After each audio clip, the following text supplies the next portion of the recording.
a highly visible, ventilated protective jacket and trousers fitted with saw protection. Of course, protective equipment cannot prevent an accident from occurring, but it can help to reduce the extent of the injury.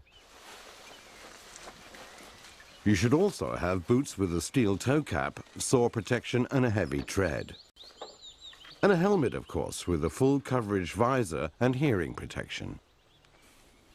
Make sure you've got a first aid kit readily accessible, and it's a good idea to carry a mobile phone and a whistle so that you can call for help easily if something happens. Protect your hands with a pair of strong gloves, and if possible, bring someone with you when you work, especially if you're inexperienced. Take your time to get acquainted with the saw so that you have a good idea of how it works and so you know its most important parts, in particular the ones that have to do with safety. The throttle control is on the inside of the rear handle. To prevent accidental throttle advance when you squeeze the throttle control, you must also depress the throttle lock on the top of the handle. On the bottom of the saw is the chain catcher, which catches the chain if it breaks or derails. If such an accident with the chain were to occur, your right hand would be protected by the right-hand guard on the bottom of the handle. With the easy access stop control, you can stop the engine quickly. The chain brake stops the chain in the event of a kickback. It can be triggered in two ways. One, by the user's hand pushing the kickback protection forward, and two, by the inertial forces that arise during a kickback.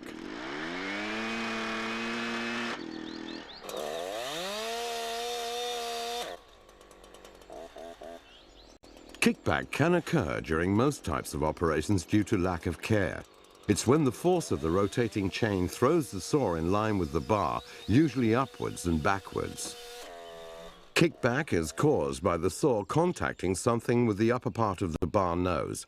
Never make the saw kick back intentionally.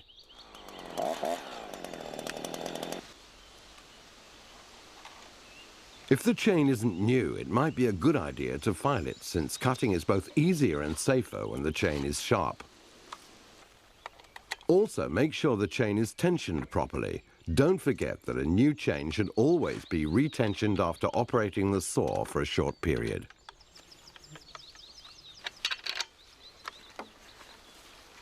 When filling the saw with fuel and chain oil, place the saw on a stable surface.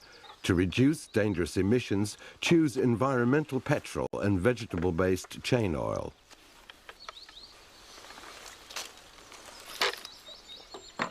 The overfill protection helps you avoid unnecessary spillage, and considering the risk of fires, you should always move the saw before starting it. It's good to work together with someone, but make sure they're at least 5 meters away when you start to use the saw. When felling trees, this distance should be far greater. When you're ready to start, place the saw flat on the ground and clear the area around the bar. Activate the chain brake by pushing the kickback protection forward, as otherwise the chain will start to rotate when the saw starts. Depress the Smart Start decompression control if the saw has this feature. If the engine is cold, pull the choke all the way out. Put your right foot part way through the rear handle and hold the front handle firmly with your left hand. Pull the starter handle with your right hand until the engine starts. Now push the choke in again with the throttle on halfway. Continue to pull the starter handle until the saw starts. Hit the throttle once so that the engine speed drops to idle.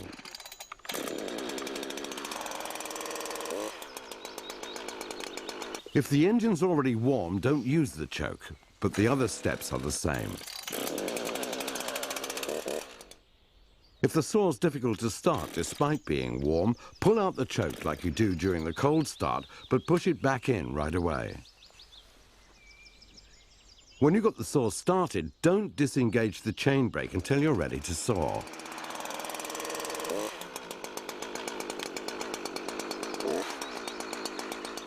Now check that the chain brake works. Place the saw on a stable surface and squeeze the throttle. Activate the chain brake by pushing your left wrist against the kickback protection without releasing the handle. The chain should stop straight away. Also check the chain lubrication. Hold the saw against something light in color, such as a stump, and hit the throttle. A line of oil should then be visible on the surface.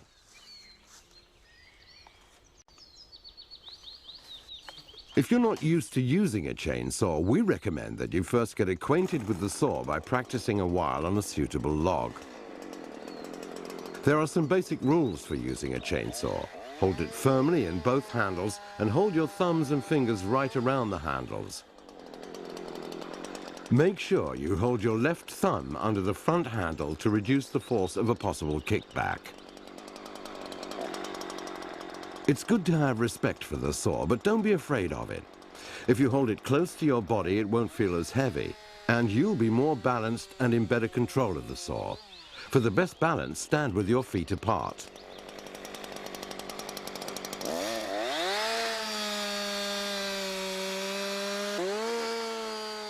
You can saw with both the upper and the lower edge of the bar. When using the lower edge, you're sawing with the pulling chain, which means that the chain pulls the saw away from you. Using the upper edge of the chain, you're sawing with the pushing chain, and the chain pushes the saw towards you.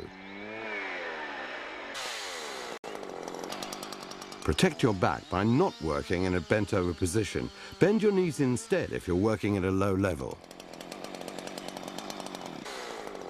When moving, make sure the chain is not rotating by activating the chain brake or turning off the engine. For longer distances, of course, use the bar guard. Before felling any trees, find out which environmental regulations apply and make sure that you have the necessary permits. When you've decided to fell a tree, you should think about what you can do to prevent accidents. Take note of everything that can affect safety. Are there any roads, overhead lines, or buildings nearby? If so, and you're a beginner, you should leave the job to someone with more experience. If you know that people often pass through the area, you should set up warning signs.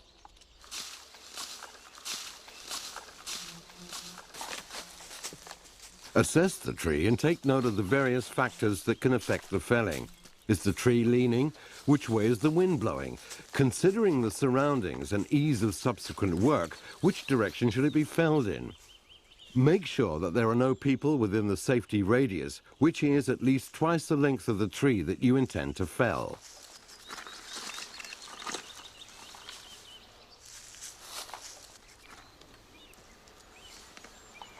Stand by the tree and decide exactly which direction you want it to fall in. Choose a feature from the surroundings as a guide.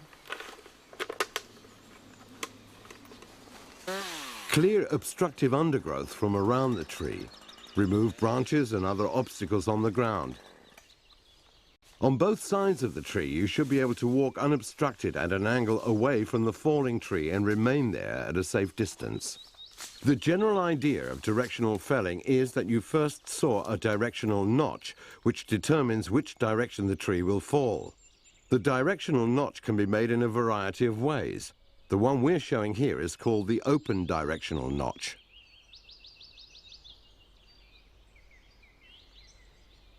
Firstly, you make a top cut into the stem at an angle of about 60 degrees. Saw to a depth of about 20 to 25% of the tree's diameter. Then make a horizontal undercut to meet the top cut.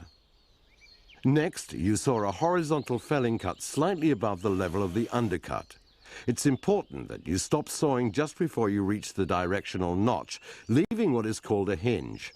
The hinge guides the tree as it falls. The hinge should be 10% of the tree's diameter, or at least 2 centimeters wide.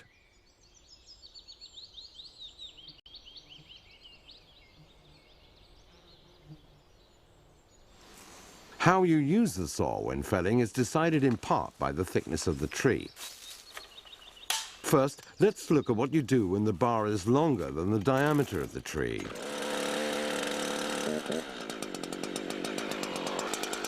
Stand with your legs apart and lean against the tree trunk with your shoulder. To avoid an unnecessarily high stump, make the directional notch low. Hold the saw at the correct angle and sight towards the physical feature in the surroundings that you selected. It should coincide with the felling sights on the top of the saw.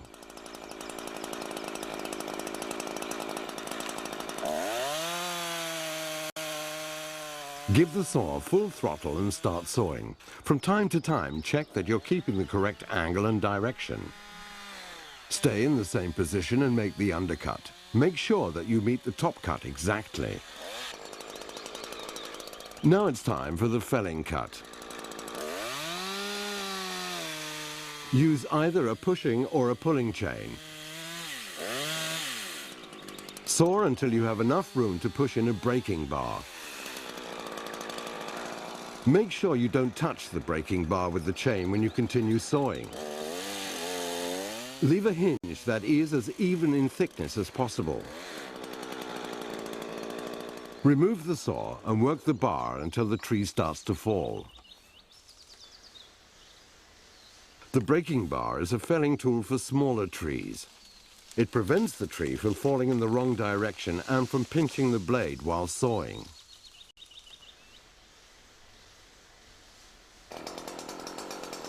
Now let's look at what you do with a larger tree. Just like before, you create a good working environment. You might need to remove some of the branches from the bottom of the trunk. The safest way to do this is with a pulling chain, moving from above downwards. Use the trunk as a protection between you and the saw. Never prune higher than shoulder height. If the tree has buttressed roots, it may be easier if you remove them.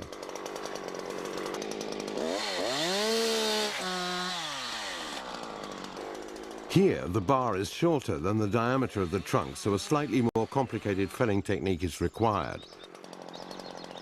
If you're not particularly experienced, it's wise to have somebody with you who is. As the bar doesn't reach through the trunk, you have to complete the directional notch from the other side. Make sure that the new cuts meet up with the old ones as closely as possible.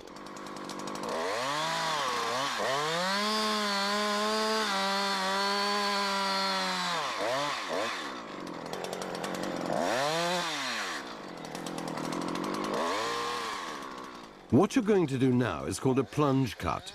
With full throttle, start by inserting the lower part of the bar nose into the trunk, just behind the intended hinge. Be careful not to touch the tree with the upper part of the bar nose. When the tip of the saw has moved into the trunk a little bit, turn the saw carefully until it is parallel with the directional notch. Press the bar into the tree.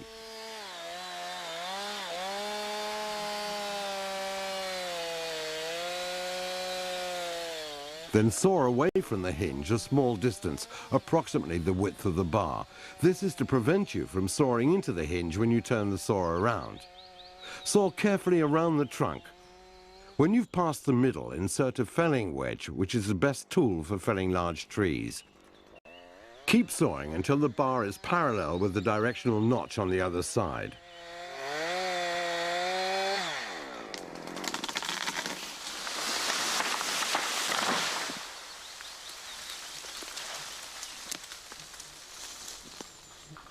If the tree has rot damage, you have to be very careful and preferably get help from an experienced person if you're not that skilled yourself.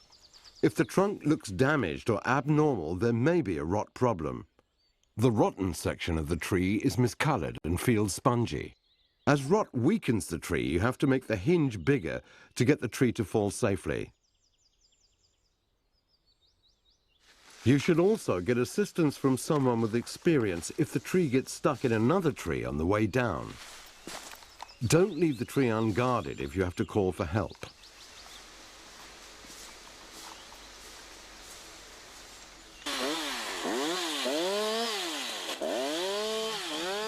Now it's time for limbing. Work calmly and methodically, as it's easy to get kickbacks. Try to place the trunk so that you can work between waist and knee height. Stand to the left of the trunk and work from the base of the tree upwards. Stand firmly with your feet apart and keep the saw close to your body. Work with both a pulling and a pushing chain and always try to rest the saw on the trunk or against your hip. Take care not to contact branches with the upper part of the bar nose. Only move when you have the trunk between yourself and the bar of the saw. Branches on the upper side of the trunk can be cut with the saw lying on its side. You can limb the branches on the underside of the trunk at the same time as the rest if you have a good working height.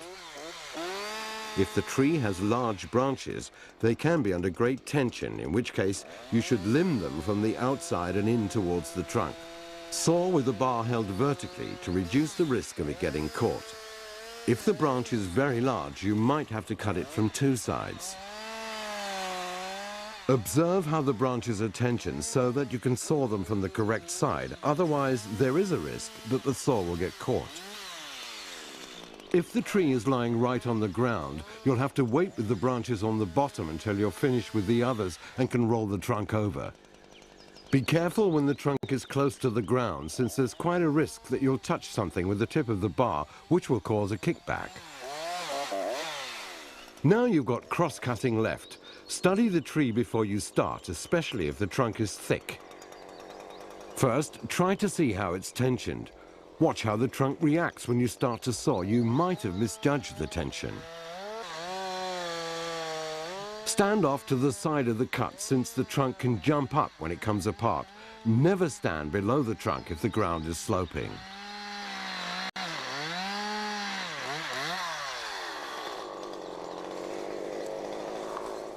If the trunk lies so that the pressure comes from above, start with a cut from above.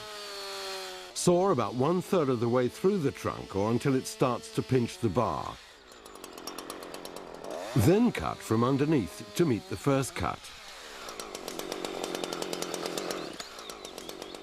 If instead the trunk lies so that the pressure comes from below, you work the other way round. Start by sawing from underneath about 1/3 of the way through the trunk or until it starts to pinch the bar.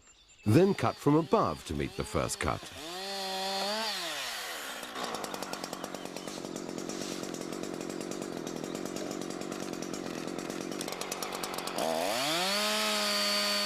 If the bar gets stuck, don't try to pull out the saw.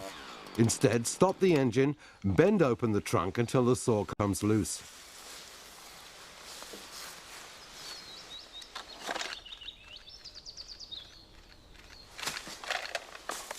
When you've finished work, it's a good idea to take a look at your saw to make sure it's functioning properly, is safe and ready to go the next time you need it. Of course, maintenance requirements depend on how much you use the saw. Filing the chain is an important part of maintaining the saw, and it's not difficult if you use Husqvarna's instructions and equipment. It's easiest if you file the chain relatively frequently. Fix the saw in place, lock the chain by activating the chain brake. Start with the cutting teeth. Place the file gauge on the chain with the arrows pointing towards the bar nose.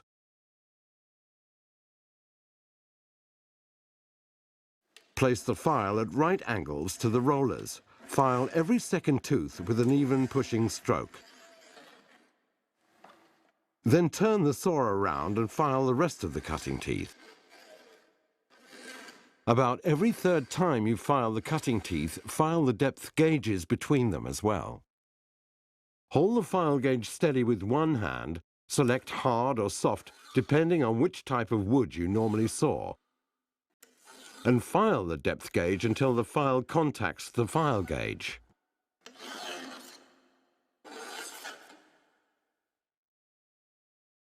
After a number of sharpenings, when the longest part of the cutting tooth is less than 4 millimeters, the chain should be replaced. Remove the bar and put the new chain in place. Adjust the chain tension carefully. A loose chain can jump off, and if it's too tight, it will wear out the bar. You should be able to lift the chain approximately 1 centimeter from the track at the middle of the bar, and it should be easy to pull the chain around by hand.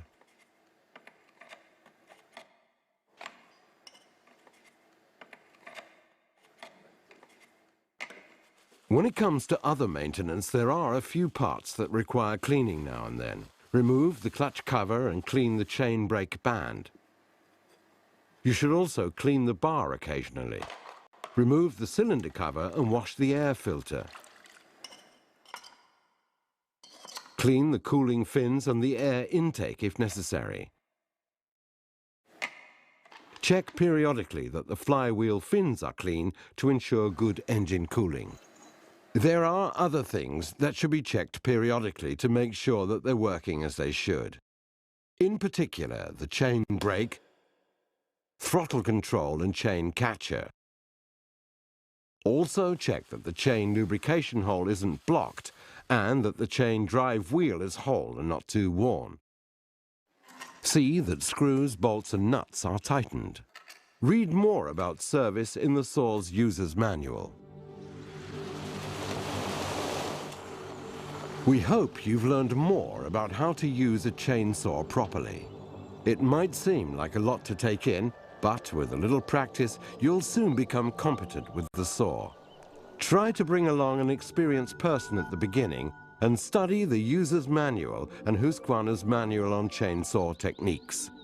We hope you'll enjoy using your saw